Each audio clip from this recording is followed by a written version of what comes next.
And how did I learn to listen? Not listening. That's one way you learn to listen, is not listening. And so what happens? You suffer the consequences. And if you're wise, it won't take you long to realize it's always wise to listen to God. He's willing to speak to your heart whether you're 12 or 112. Very important. And God will give us peace when that's exactly what we need. And then you have to ask yourself the question, is this consistent with the way God works? In other words, with the way he worked in the scriptures, through different characters in the Bible. Can I do this and know that I have his approval?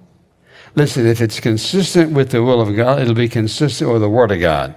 So if you're in the process of making a decision, and you should teach your children very, very early in life that when they're making the decision, before they make a decision, ask God about it. You say, well, what does a 12-year-old kid know about asking God? I can tell you. I believe anybody who genuinely wants to know the will of God for their life, God will show them.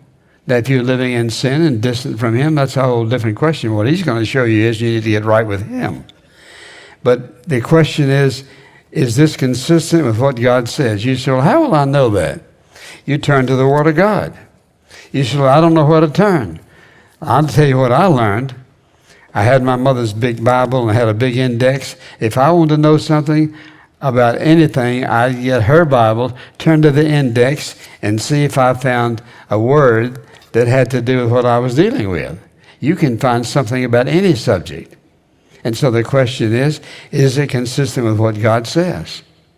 And you can find out, and people say, well, you know what, I think this is okay. Well, is that what God said? No.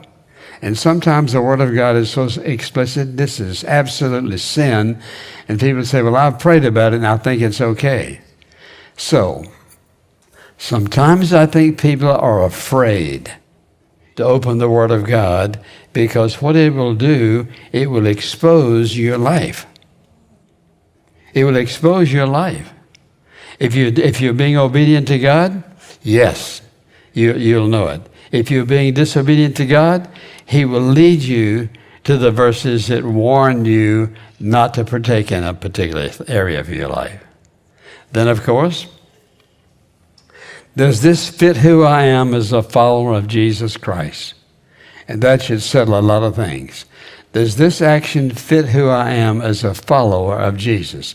Not as a church member, not as somebody who claims to be a Christian, but as a follower of Jesus. That is, born again, claim to be saved by the grace of God, want to do his will. Does this fit that? Does this fit who I am as a follower of Jesus Christ?